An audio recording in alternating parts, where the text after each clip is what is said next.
The studio lights hummed overhead as the camera crew adjusted their lenses. Tonight's episode of The Global Dialogue wasn't just any political roundtable, it was a powder keg waiting for a spark. On one side of the glass table sat Karoline Leavitt, sharp, poised, and brimming with that signature smirk. As a rising voice in conservative American politics, she'd come ready to dominate. Her team had carefully crafted her narrative: Western order, American leadership, systems built by the strong. Across from her, Ibrahim Traoré sat in silent stillness. No notes, no earpiece. Just his unwavering gaze and calm breath. The military jacket he wore wasn't theatrical, it was lived in. Battle-worn, just like the man himself. He wasn't here to play nice. He was here to answer. The host's voice cracked through the studio's tension like a whip. Tonight, we welcome two very different visions for the world. Let's begin where systems meet resistance. Karoline leaned forward slightly, voice smooth as silk but lined with steel. You know, Mr. Traoré, it's amusing. So many of these nations, yours included, benefit from systems we created. Democracy, economy, structure. Without that, she tilted her head with a condescending chuckle, you'd still be in chaos. The audience murmured. Traoré didn't flinch. He turned to her slowly, eyes never breaking from hers. You smirk because you think building something means owning it forever, he said quietly. But the people living inside that system eventually learn how to walk without its crutches. Karoline raised a brow, surprised at the calm fire in his tone. I never needed your system, Traoré continued. You imposed it. And now you're stunned that someone dares to dismantle it, with a smile. That was the moment. That exact moment. The temperature in the room dropped, and the murmurs ceased. The moderator tried to intervene, but the audience was hooked. The spark had landed, and the war of words was just beginning. Karoline didn't appreciate being challenged, especially not by someone she considered beneath the table she sat at. She shifted in her seat, eyes narrowing. Oh, I see, she said with mock understanding. You want the benefits of modern civilization, but not the responsibilities. That's the paradox, isn't it? You demand sovereignty, yet your infrastructure, your aid, even your currency, still depend on the systems we made. It's convenient rebellion. The studio chuckled softly. American viewers likely felt validated, but Traoré didn't blink. His posture remained relaxed, yet his words struck like a blade. I don't ask for what was stolen, he said. I demand it back. And don't mistake our restraint for dependence. Karoline scoffed. You act like history owes you something. That's not how the world works. No, Traoré said, that's how your world works. His words didn't rise. They didn't need to. He turned to the moderator. May I ask a question? The moderator nodded, surprised. Traoré looked back at Karoline. Do you know what happens when a system is built on the illusion of superiority? Karoline didn't answer. It collapses the moment the illusion fades, he said. You speak of history, but you forget, empires fall. Colonies revolt. And the oppressed, eventually lead. Karoline tightened her jaw. Traoré continued. You said you built the system. Fine. Then understand this, I was not born to preserve it. I was born to survive it. And now, I'm here to replace it. For a moment, even the cameras paused, locked onto a man who hadn't raised his voice once but had just redrawn the entire conversation. Karoline finally responded, voice low and biting. You think you're a threat to the West? Traoré offered the faintest smile. No. I think I'm the mirror you're trying not to look into. The tension was no longer just between two people. It was between two worlds. Karoline leaned forward now. The smirk was gone. What replaced it was a grin edged with hostility, one that said, you're clever, but this is still my court. She gestured toward the audience, almost pleading with them. Let's get something straight. This man talks a good game.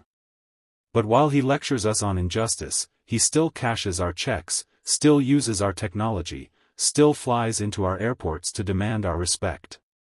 You don't get to insult the system while living off it. Applause flickered. Brief. Nervous. Karoline thought she'd scored. But Traoré tilted his head, his smile quiet and deliberate, as if her argument amused him more than it offended. You believe power is a gift, he said, because you've never had to earn it. Karoline blinked. You inherited dominance. I earned resistance. The audience shifted.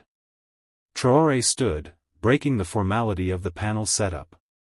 Camera operators scrambled to adjust angles. But he wasn't grandstanding. He simply walked slowly across the stage until he stood between Karoline and the crowd.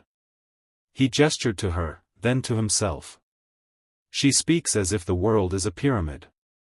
That at the top, decisions are made, and those at the base must comply. A pause. But what happens when the foundation walks away? Silence. You think I came here for your approval? He asked, voice barely above a whisper. I came to show you, I don't need it. Karoline shot back, that's rich coming from a man who wouldn't be here without our visa system. Traoré didn't flinch. He turned to face her directly. And you wouldn't be here without stolen labor, stolen land, and a history written with red ink. The room froze. A single cough echoed from the back row. No one dared follow it. Then Traoré turned back to the crowd, folding his hands. We are not your guests. We are not your charity. We are not your reflection. He paused. We are the chapter you didn't think would get written. Karoline's face tightened. She had underestimated him. The room was no longer laughing with her. It was listening to him. She tried to recover. Well, I'm sure your speeches impress some, but let's not pretend rebellion equals vision. You criticize everything, but where's your solution, Mr. Traoré? Anyone can throw stones. Building something? That's different. She leaned back in her chair, confident she'd put him on defense. But Traoré didn't answer immediately. He studied her. Then he spoke, not loudly, but with a precision that pierced through the silence like a blade. First, you steal. Then, you shape the world around what you stole. And now, you ask me to fix it within your rules? He turned slightly toward the moderator, then the audience, letting the question hang. That's like burning a house down, then demanding I rebuild it with the same match. A few heads nodded. He stepped closer to the edge of the platform. His presence didn't demand attention, it commanded it. You built a system that rewards cruelty with power and masks control as freedom. And when someone says, we'll do it differently, you call it chaos. Karoline interrupted, no, we call it dangerous. And yet, Traoré said, with a half-smile, you're afraid of it. That stung. He could see it in her eyes, the flash of indignation beneath the eyeliner, the tightening of the jaw, the subtle shift in posture. Karoline stood now too. She couldn't let him take the stage, literally or figuratively. You want to lead? Then take accountability. You talk about colonialism like it's still happening. Traoré's eyes locked on hers. It is. Dead silence. He didn't raise his voice. He didn't need to. It's in your corporation stripping our soil. In your banks controlling our currencies. In your media that tells our children what beauty looks like. You changed the chains, but not the hands that hold them. A murmur moved through the room, uncomfortable, unresolved. Karoline glanced at the producers, unsure if she should continue or cut the segment short. But it was too late. Traoré had shifted the room. Not with anger. Not even with defiance. But with truth. Karoline leaned forward, voice sharper now. You speak of truth, Mr. Traoré, but truth without structure is chaos. That's what you bring. Anger. Emotion. Not governance. She paused, hoping her words would land like punches. You tear down. But what have you actually built? The studio expected a rebuttal. But Traoré just smiled. It was calm. Controlled. A smile that didn't need applause. A smile that said, "You've walked into my world now." He stepped forward again, closer to Karoline than before. The room tensed, not out of fear, but anticipation. He raised one hand gently. Not to silence her, but to shift the rhythm of the conversation. "What have I built?" he asked softly. "Let me show you." He tapped the screen behind them. Prepared earlier, unnoticed until now. A live feed appeared. Burkina Faso. A rural town. Children in clean uniforms. Solar panels rising behind a new clinic. A woman planting seeds beside a school painted in bright colors. No narration. Just raw, unscripted reality. This is what we build when we stop asking permission. Karoline tried to regain ground. It's a start, I'll admit. But one village doesn't make a nation. And a nation doesn't challenge the world order. Now Traoré laughed, not mockingly, but with genuine disbelief. You think power is a stage. You think it's a spotlight and a slogan. He turned to the audience. She thinks I want her applause. I don't. He pointed to the screen again. I want that to grow. That's my victory. Not ratings. Not polls. Not panels. The camera zoomed in slightly on his face, serious, direct. You built a system that makes people perform for dignity. I'm not performing. I'm building. Karoline's posture stiffened. She wasn't losing a debate. She was losing control of the narrative, and worse, the room. Traoré's voice dropped for the final blow. You said earlier, we made the system. He took a slow step forward, eyes never leaving hers. Then thank you, for making something I can finally break. The audience didn't cheer. They held their breath. The silence was louder than any applause.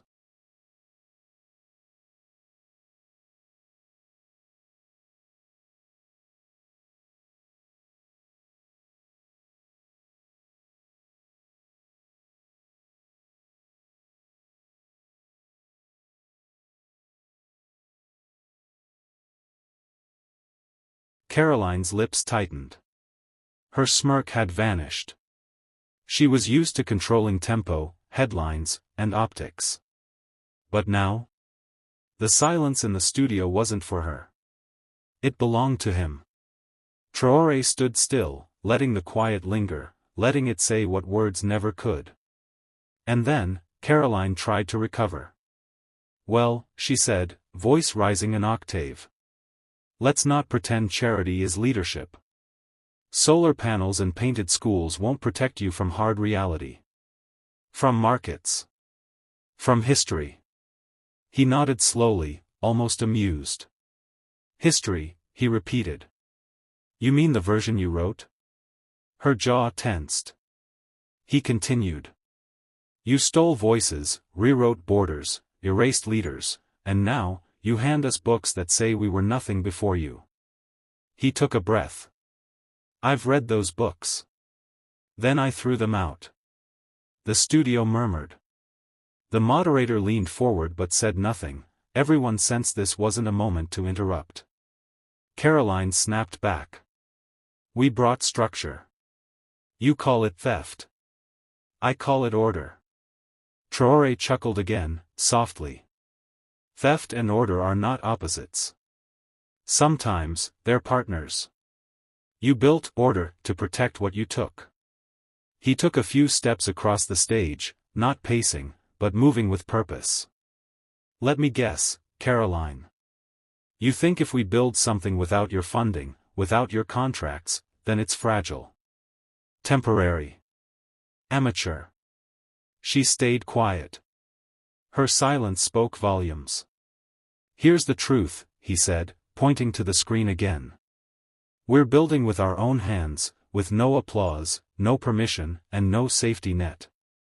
That's not fragility. That's strength. Karoline looked to the audience for support. Some avoided eye contact. Others nodded at Traoré. She had underestimated him. This wasn't a debate anymore. It was a shift. A shift in posture. In power. In whose story would be told. And as Traoré turned back to face her directly, he delivered the quietest, sharpest line of the night. You wrote the script. I smiled. Then I rewrote it. Karoline's silence had started to itch. Not just on her lips, but behind her eyes. She blinked faster. She shifted in her seat. Her fingers tapped nervously against the desk, but even that rhythm betrayed her. She cleared her throat. You talk about rewriting systems, she said finally, voice tighter now, but you're standing on a stage built by that same system. Broadcast by our cameras. Translated through our language. If it's broken, why are you here? Traoré didn't flinch. Because, he replied calmly, sometimes you have to walk through a broken house to show the cracks to everyone watching. He stepped closer. You thought the stage was your advantage. But it's just a frame, and a frame can't survive a truth that no longer fits inside it. The camera zoomed in slightly. Karoline noticed, and tried to pivot. You love this performance, don't you? She said with a brittle smile. Standing there with your clever lines and borrowed spotlight. But Traoré didn't smile back. This isn't a performance, he replied. This is repair. What you call showmanship, I call scaffolding. We're not trying to impress the world. We're trying to rebuild one. The room went still again. She tried to interject, but the West. But he raised his hand. Not with arrogance. With quiet precision. You had your era, he said. We lived it. Survived it.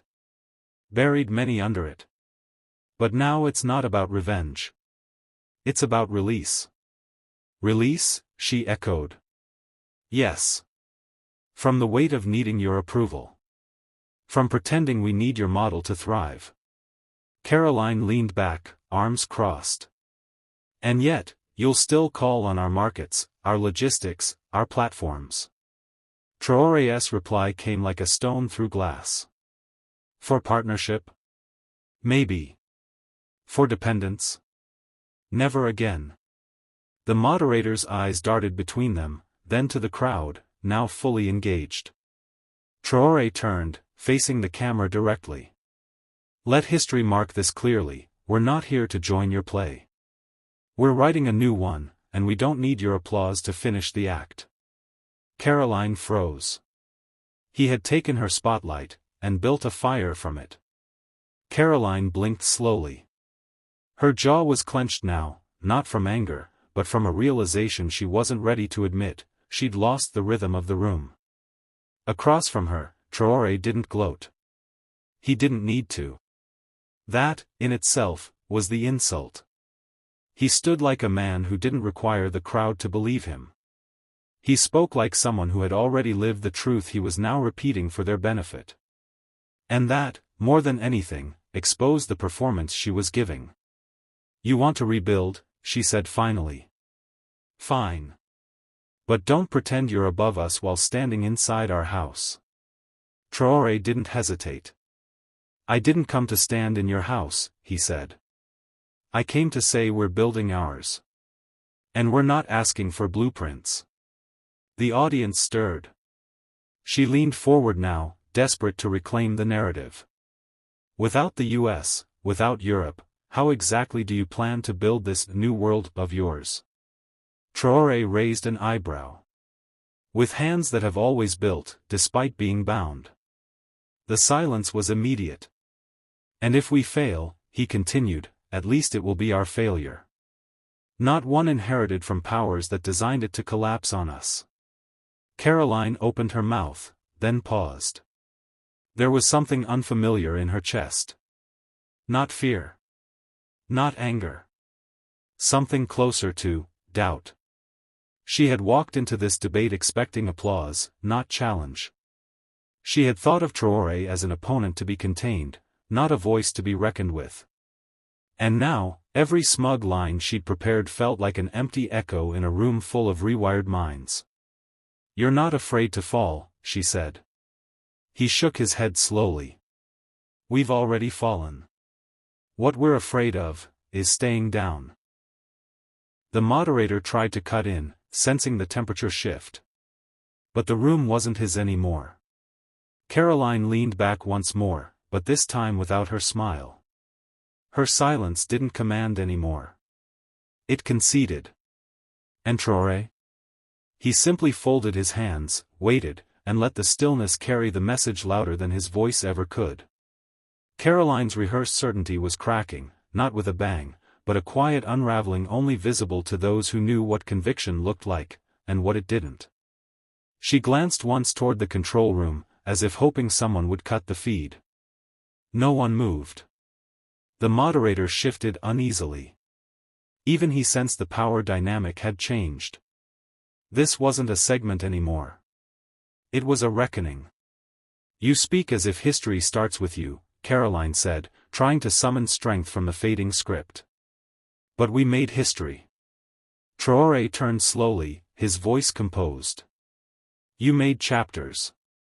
But you never let us write a line." There it was again, simple, devastating clarity.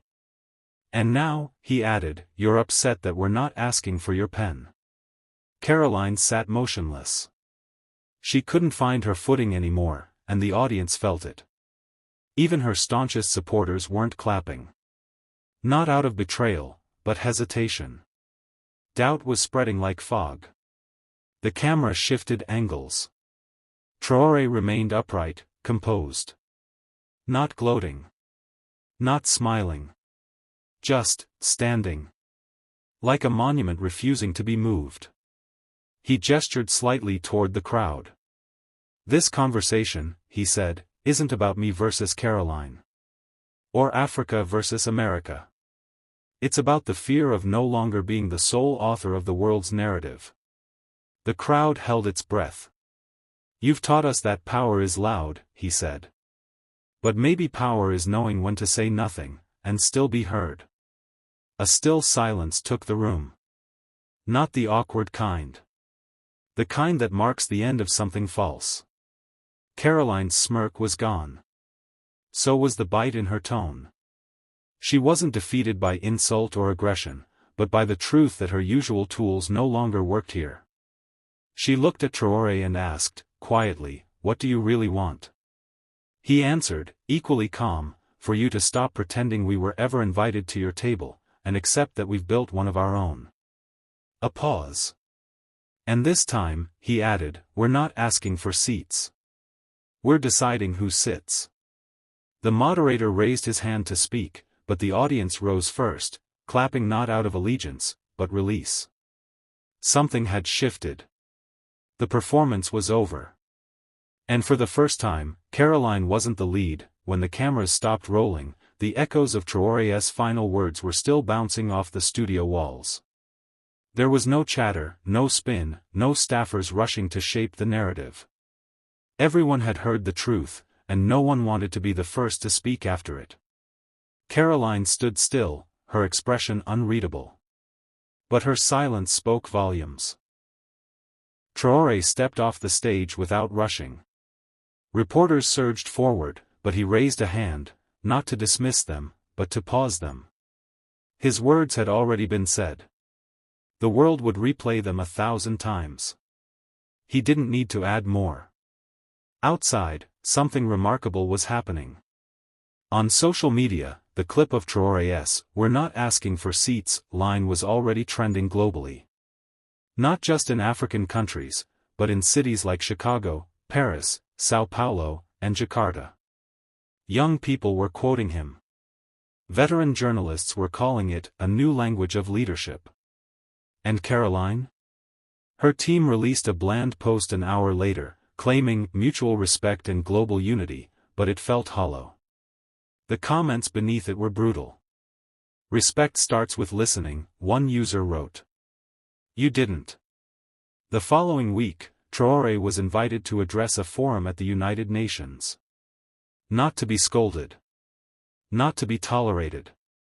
But to be heard. He stood in front of diplomats, journalists, and leaders who were used to filtering speeches through their own agenda. But Traoré spoke with the same unshakable calm. We're not here to disrupt your world, he said. We're building our own. And if that makes you uncomfortable, ask yourself why.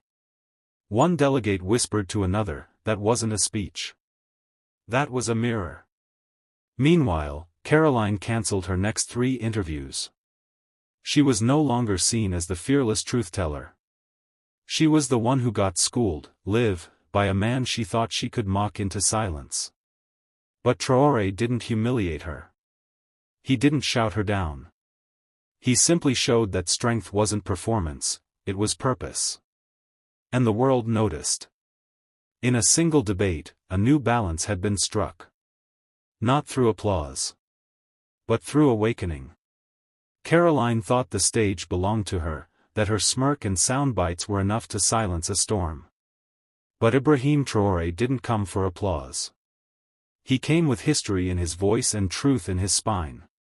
In a room built to echo the powerful, he didn't echo back, he broke the pattern. And when he did, the world didn't clap. It listened. Because for the first time in a long time, someone didn't play by the script. He rewrote it.